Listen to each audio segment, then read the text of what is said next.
কিন্তু মানুষের রুহটা এসেছে আসমান থেকে, আর সেই রুহের খোরাকটাও এসেছে আসমান থেকেই।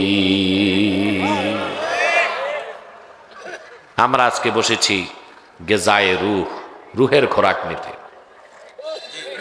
ঠিক না? এতে আমরা খুশি না বেজার?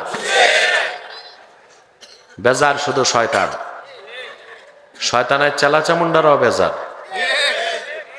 অবশ্য তাদের সংখ্যা এখন কমছে,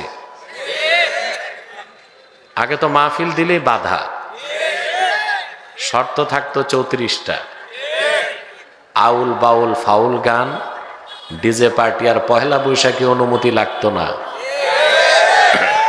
তাফসির মাহফিলে অনুমতি লাগতো।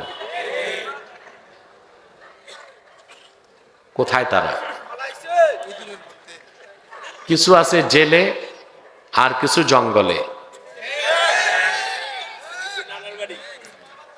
আসাম আর ত্রিপুরার জঙ্গলে পাওয়া যায় এদেরকে। কাঁটাতারের বেড়া দিয়া মাঝে মধ্যে উকি ঝুঁকি দেয়, সোনার বাংলা কেমন আছে দেখতে, দেখে সব ঠিক, শুধু ওরাই নাই।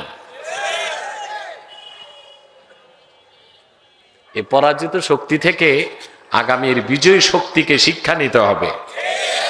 বাংলার মাটি ইসলামের ঘাঁটি, বাংলার মাটি আল কোরআনের ঘাঁটি। ইসলাম কোরআন আলেম ওলামাকে চ্যালেঞ্জ করে কেউ ক্ষমতায় থাকতে পারে না, সামনেও পারবে না ইনশাআল্লাহ। পারবে? এটাই বাংলার ইতিহাস। পরাজিত শক্তি থেকে বিজয়ী শক্তিকে এই শিক্ষা নিয়ে রাজনীতিতে আসতে হবে। তো শয়তান আমাদের অস্ত্র দিতে পারবে? কাকে কাকে পারবে না একটু হাত তুলে দেখান তো, হাত লম্বা করেন। আল্লাহ কবুল করুক, আল্লাহ মঞ্জুর করুক, বলুন আল্লাহুম্মা আমিন।